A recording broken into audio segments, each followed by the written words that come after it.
యేసుక్రీస్తు వారి నామం పేరిట మీ అందరికీ కూడా శుభవంతులు తెలియపరుస్తూ ఉన్నాను. 2వ దినవృత్తాంతములు 20వ అధ్యాయంలో ఒక సంఘటన చోటు చేసుకుంది.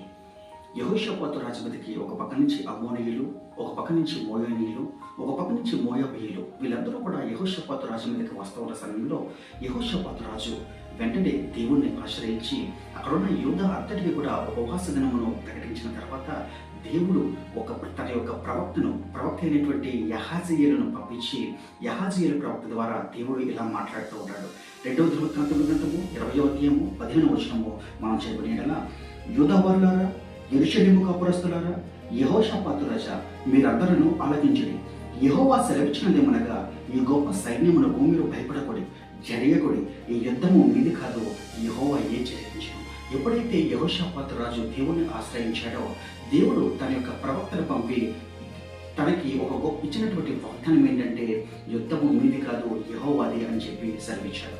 అదేవిధంగా మనము కూడా ఈ యొక్క చివరి దినాల్లో మనము పోరాడుతూ ఉన్నది ఎవరితో తెలుసా అండి?